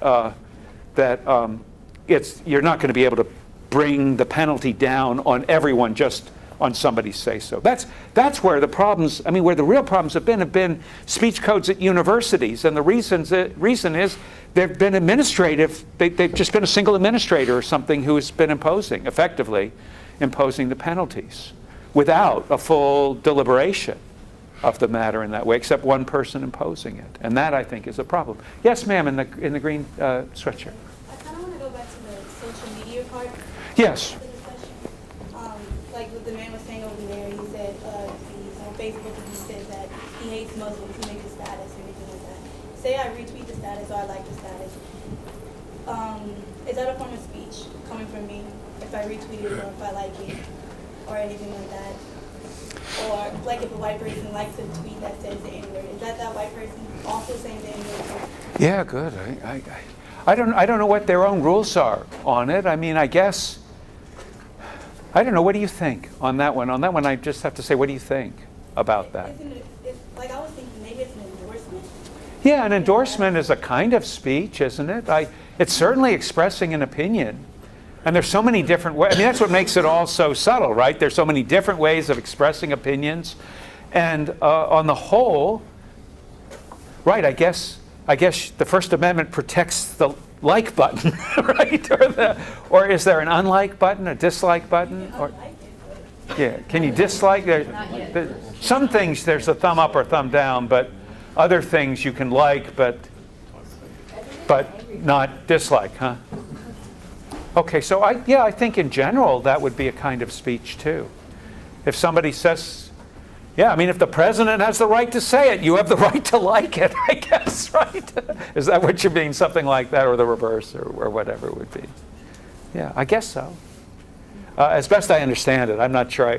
I don't quite even understand why my friends like this or that unless they're trying to flatter one another. That I can understand. Yes, sir, in the back. I'm looking now at people who haven't asked a question yet. So. I was wondering how Mill might address weaponized political disinformation or demagoguery that we kind of see emerging more and more these days, especially with social media, where you have different foreign agents who try to spread disinformation in countries to affect their elections. How might he address that? Well, I guess on that particular point, I have to say on the whole Russian thing, I just don't get it, because it seems to me American voters on the whole, I would be really surprised if you could show me one voter. I saw one of those ads. If you could show me one voter believed one of that. But I do see that there could definitely be problems of disinformation. The Russians have been after it. We've been after it in our own use of it in certain places as well, I suppose. And that's part of a democratic system, right? That if you're going to allow extensive expression, now, you can tag the expression. Where is it from? How do you source it? On the whole, our general presumption is counter speech with more speech. So, the media are setting up ways of trying to track where things come from. Facebook is tracking where these ads are coming. That seems to be responsible in a way to say, a healthy freedom of speech means standing up and saying something in your own name, right? Free speech takes a certain courage. Well, except that, as soon as I say that, actually, as soon as I thought it, I realized, well, On the other hand, there was something sort of good about the custom at the time of the founding that people wrote under pseudonyms. So you wouldn't want to quite ban that, because what was right, Publius, who wrote the Federalist Papers under, what's the advantage of writing under a pseudonym? Well, you're saying, judge this by the argument, not by its source.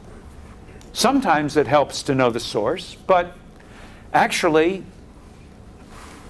if you're, what you want, right, is a citizenry that can judge the arguments.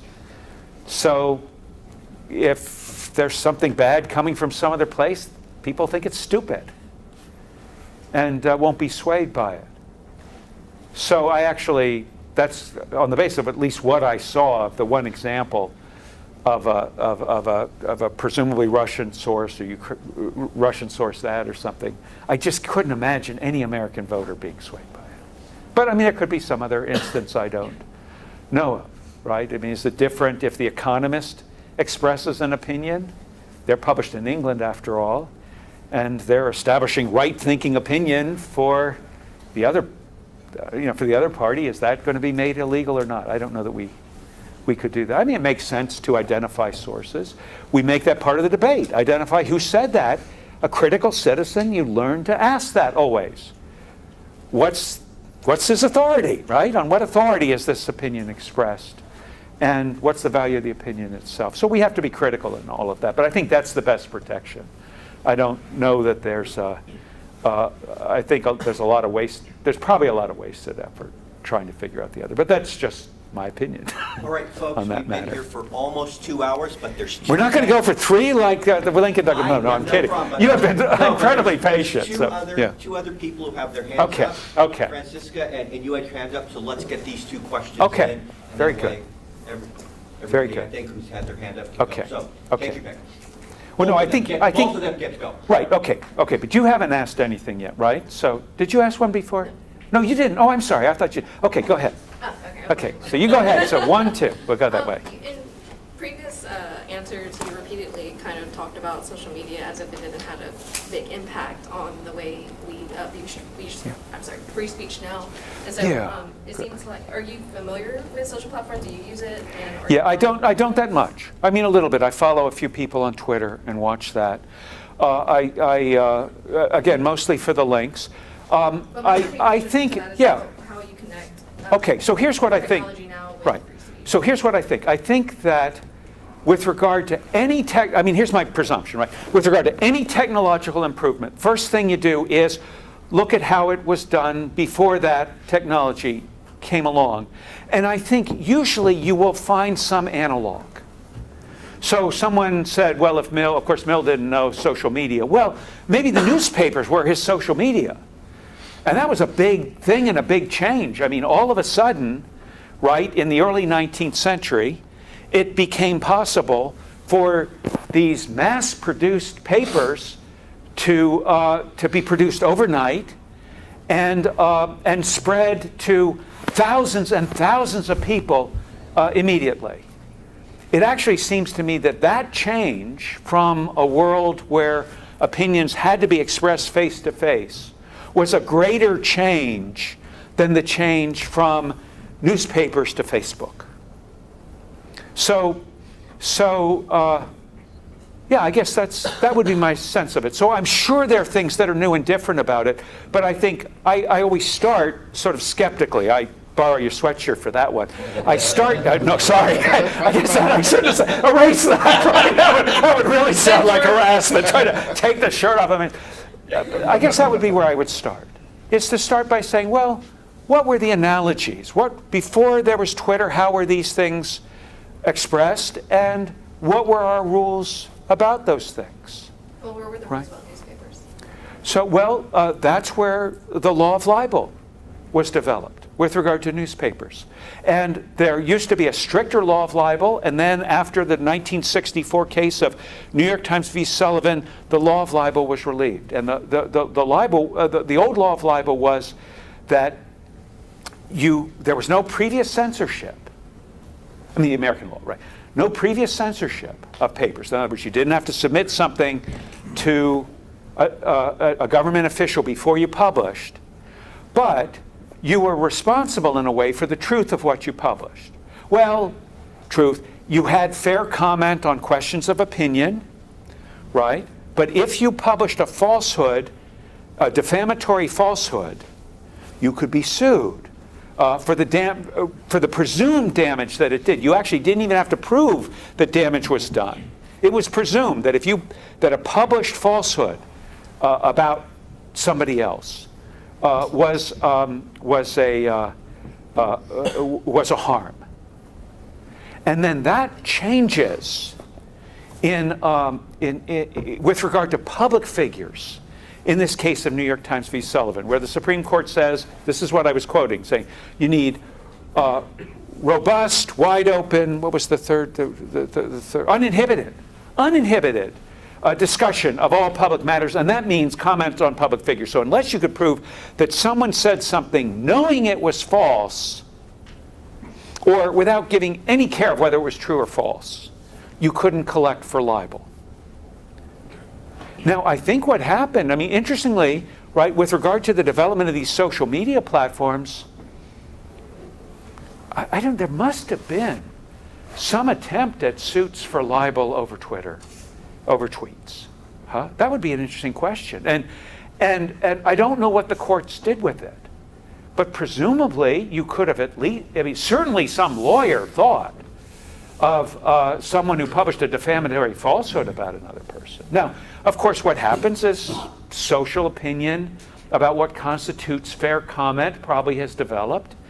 And what, I guess the other thing that's possible is you could say anyone who gets an account on Twitter has made himself a public figure. And to some extent, that's what's happened, right? Things that we used to just express privately, we now express publicly, right? And we show publicly. There's been a great change of thinking about what's private and what's public. And maybe that's actually the social change that's more serious than the technological differences, even if it was raised by the technological differences, in the first place. Francisca, you got the last word. Last one. So kind of touching upon what he said, you laid out earlier the rules that Mill gave for when you can voice wrong opinions or opinions that are not the currently accepted ones.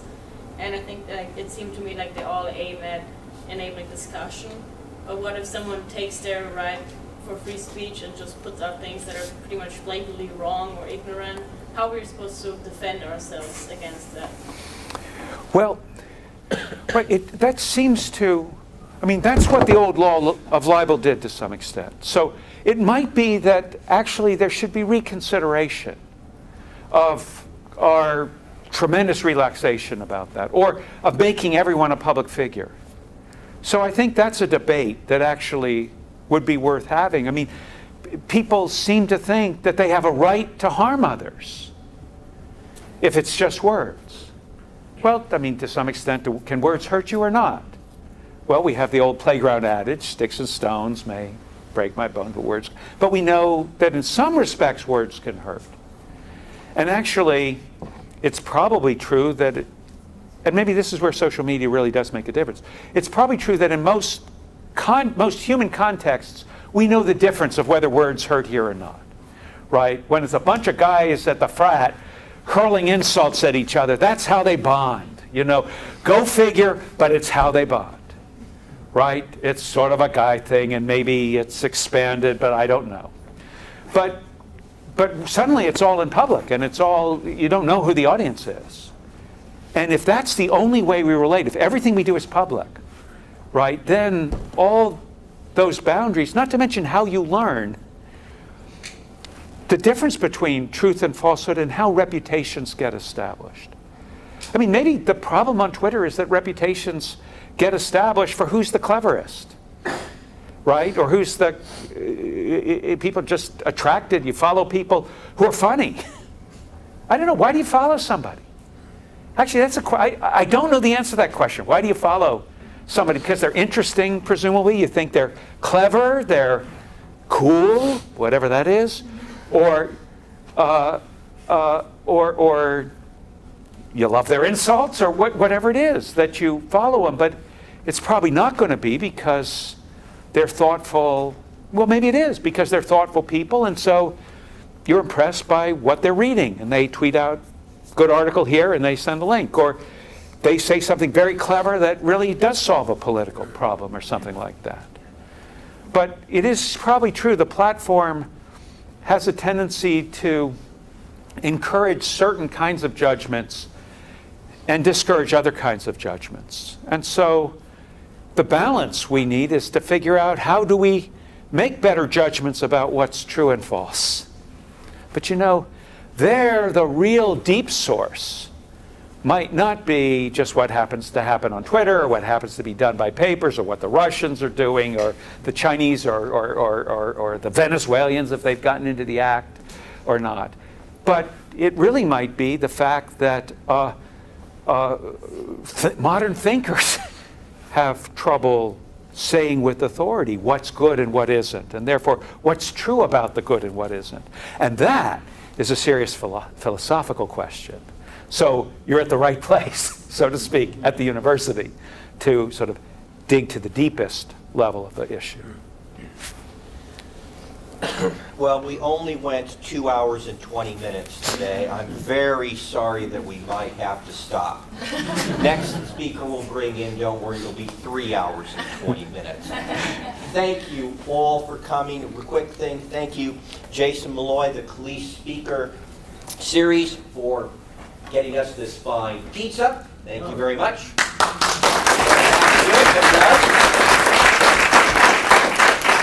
Thank you very much, students, for great questions. Polite, Yes. thoughtful, intelligent Right. questions, Right. which I like. They were questions, Yeah. not a statement. Right. Oh, they And were of great. course, thank you, Professor Stoner, for indulging Of course. us No. for, again, 2 hours and 20 minutes. We could go on. Thank you very much.